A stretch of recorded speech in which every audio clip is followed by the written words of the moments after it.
Lockdown के खुलते ही आदर्श credit cooperative society की एक बड़ी खबर सामने निकल कर आ रही है। दोस्तों, भारतीय सहकारी संवाददाता के साथ एक टेलीफोनिक संवाद में पटेल ने कहा, मुझे फर्जी आदर्श क्रेडिट कोऑपरेटिव सोसाइटी को खत्म करने में कठिनाई महसूस हो रही है, क्योंकि प्रवर्तन निदेशालय और अन्य जांच एजेंसियों के पास सोसाइटी के संपत्तियों से जमे हुए खाते हैं। इसके कारण मैं निवेशकों के पैसे वापस करने के लिए संपत्तियों को बेचने और नीलाम करने में असमर्थ हूँ।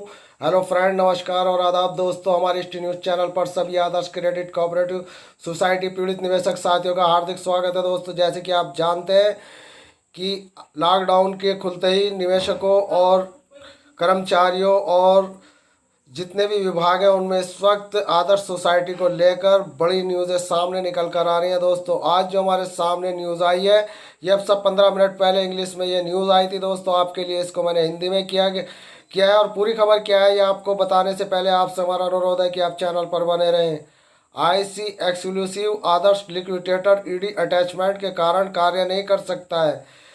एच.एस. पटेल जो उस व्यक्ति के लाखों जमाकर्ताओं को ध्यान केंद्र में है जो आदर्श क्रेडिट कोऑपरेटिव ने भारतीय सहकारिता से बात की है, जो कि हाथ पर काम करने के लिए न्याय करने में उनके साथ द्वारा पेश की जा रही चुनौतियों के बारे में बता रहा है।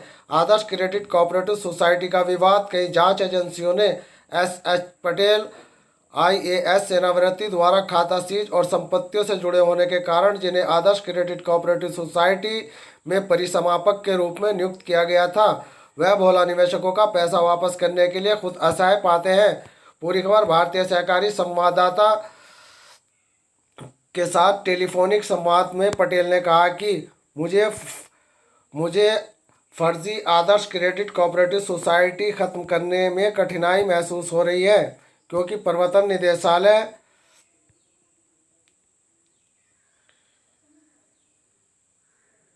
और अन्य जांच एजेंसियों के पास सोसाइटी की संपत्तियों और जमे हुए खाते हैं। इसके कारण मैं निवेशकों के पैसे वापस करने के लिए संपत्तियों को बेच और नीलाम नहीं कर सकता। इसके लिए मैं असमर्थ हूँ। पटेल ने कहा कि 3 महीने पहले मैंने संबंधित अधिकारियों को पत्र लिखा था, जिसमें केंद्रीय रजिस्ट्रार कोऑपरेटिव मामले में सचिव और अन्य लोगों को संकलन संपत्तियों जारी करने के लिए लिखा गया था, लेकिन मैं अभी भी अधिकारियों से प्रतिक्रिया का इंतजार कर रहा हूं, पटेल ने कहा। उन्होंने आगे कहा कि भारत सरकार संकलन संपत्तियों को जारी रखती है, तभी मैं कार्य कर सकता हूं। इसके आगे कुछ नहीं किया जा सकता, क्योंकि मैं असहाय हूं।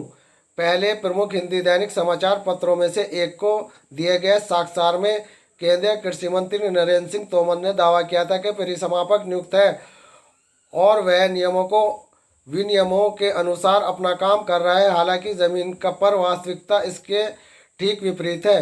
परिसमापक निदेशकों का पैसा वापस देने के बारे में खुद को असहाय पाता है।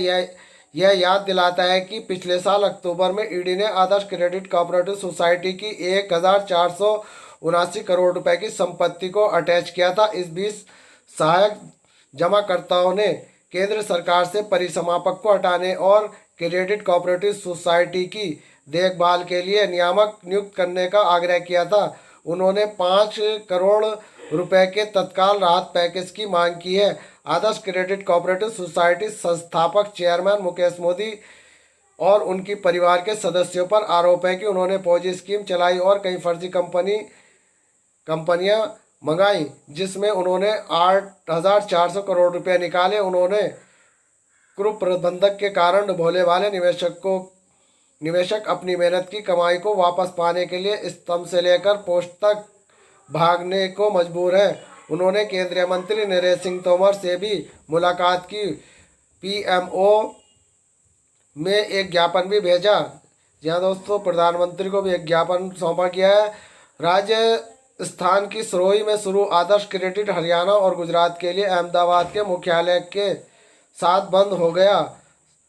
70% से अधिक निवेशक राजस्थान के हैं। आदर्श क्रेडिट कोऑपरेटिव सोसाइटी में 8 साल से 20 लाख लोगों ने 14,682 करोड़ रुपए का निवेश किया है।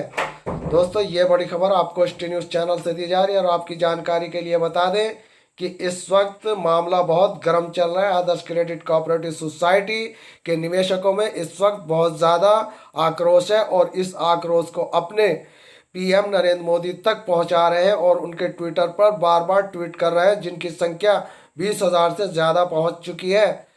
तो दोस्तों, इस वक्त जो जागरूकता निवेशकों में दिख रही है उससे ऐसा लगता है कि निवेशकों का पैसा अगर नहीं मिला तो कोई अनहोनी होने के पूरे पूरे चांसेस इस वक्त दिखाई दे रहे हैं। आपको अगर हमारी ये न्यूज़ पसंद आती है तो आप हमारे चैनल को सब्सक्राइब करें, और सब्सक्राइब कर रखा है तो हमारी इस वीडियो को अपने दोस्तों में ज़रूर